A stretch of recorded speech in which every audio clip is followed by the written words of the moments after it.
In focus tonight, political activism at a grassroots level. This Sunday, a national Million Mom March will take on politicians and powerful gun lobbies by taking to the streets.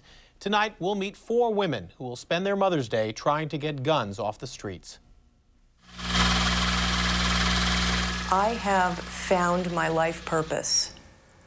In a very tragic situation, I have found my life purpose. Gail Powers, Donna Finkelstein, and Lauren Lieb all found their calling on August 10, 1999, when a gunman walked into the North Valley Jewish Community Center and began shooting. How horrific it is to stand somewhere, anywhere, on a lawn, holding on to a caution tape, not knowing if your child is dead or alive. Powers' 5-year-old son Nathan is alive and physically unharmed.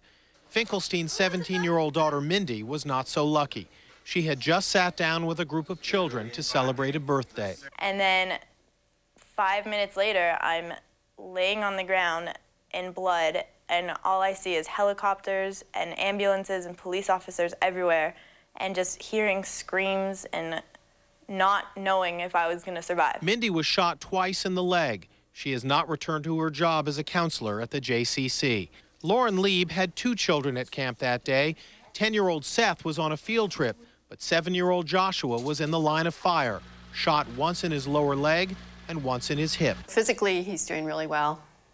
There's things that make him very nervous. Sirens, he just can't deal with the sound of a siren. That August day transformed these women from acquaintances into close friends and united them and thousands of other mothers across the country behind a single cause, the Million Mom March. When the shooting at the JCC happened, I thought, if I had done something after Columbine, maybe this wouldn't have happened. And I kicked myself in the behind for not doing anything. I did nothing. Hi, everybody. My name is Gail.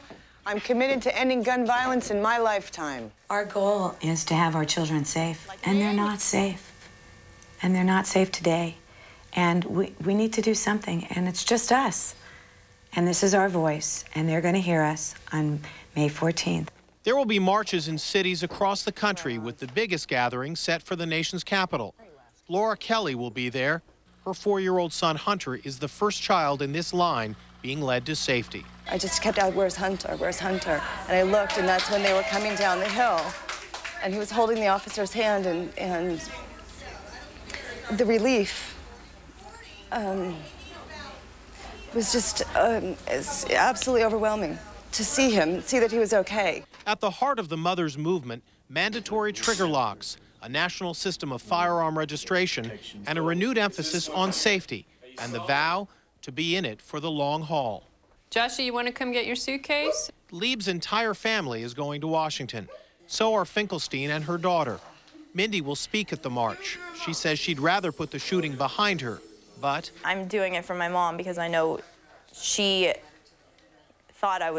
didn't know what was going on at the time, and I don't want to see a mother go through that again, to see her child. And when I become a mother, I don't want that to happen to my child. Despite the firepower of pro-gun groups like the NRA, as activists, these moms believe their group has an advantage. Moms are passionate about their children, and it's in their heart and it's in their soul that their kids need to be safe. Motherly love and hard-nosed determination, they say, will rule the day, and not just Mother's Day. We are moms full of intention. There is nothing more powerful on this planet than a mother full of intention. Moms are very passionate about their children, and everybody knows not to, get between a bear and its cub.